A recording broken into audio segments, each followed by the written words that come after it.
Raise your hand if you can remember how you felt the very first time you were introduced. When you had to get up in front of the audience. Do you remember the feelings that went through your body? You know, on the outside, you tried to remain calm and professional. But on the inside, you didn't dare pick up a bottle of water because you knew you were so nervous you'd be shaking all over the place. Sorry, sir. No extra charge for the water. It's like Gallagher. There's a splash zone. But picture this. You're doing the biggest presentation of your life.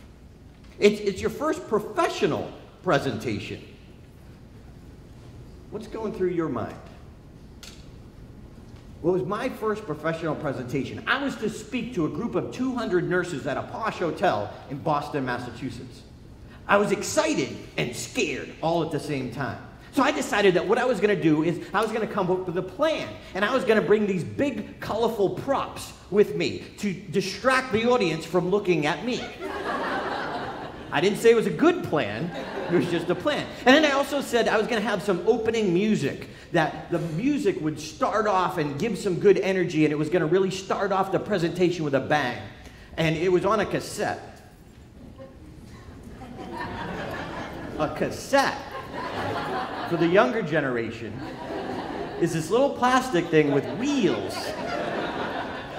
Look, Google it, you'll figure it out. Okay, so I had my music on the cassette. I had all my props into my car. And I had these little note cards that were going to be my cues, my structure of my speech as I went through the program. So I had them, and as I'm driving to the hotel, I'm practicing, and I have the music going as well. So I'm like practicing as much as I possibly can. As I pull up to the hotel, this man rushes my car. And he startled me. I threw the note cards, and I looked on his jacket pocket. It said, "The Valet." I knew he was there to help. He decided, he became my Asian American guardian angel. He taught me about the power of humor. He didn't speak very good English. He spoke with a thick, broken accent, but he just grinned ear to ear. You couldn't help but like him. So he grabbed all my props, got them out of the car, and put them on that little, cart thing. He jumped into my car and drove it away. I don't know where. But that's okay. I had all my props. I had everything I needed. So I got my props. I took it on the car. I went up the elevator, up the escalator, not easy with one of those carts, and I got to the meeting room, and there was 200 chairs. And I looked out, and I started putting out my 200 chairs, my 200 handouts on the chairs. And I walked over, and there was a stereo system that was there, and it was my Bose music system, and I set the volume perfectly. It's about 10 minutes before the presentation was about to begin. And this woman, this Amazon meeting planner, walks up to me, looks down, and says, "Are you ready?"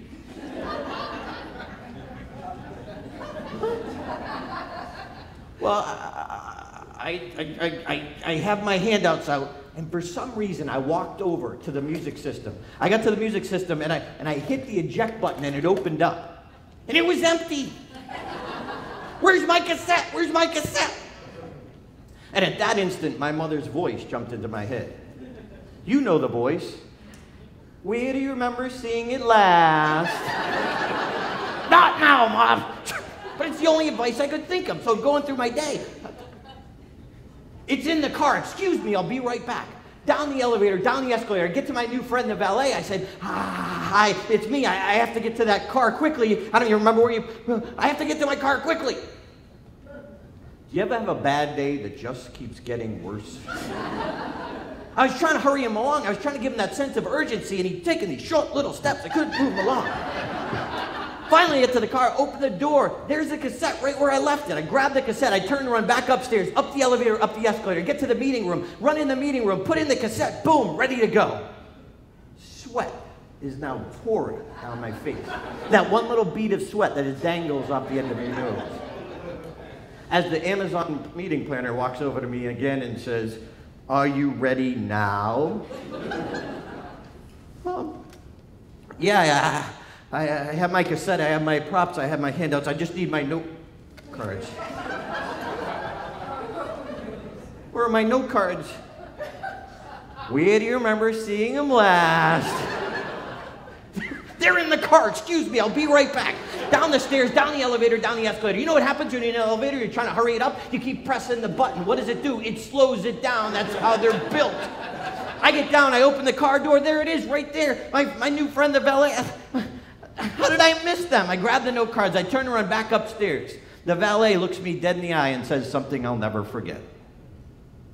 He looks me dead in the eye and says, "Next time you come here, we park your car closer."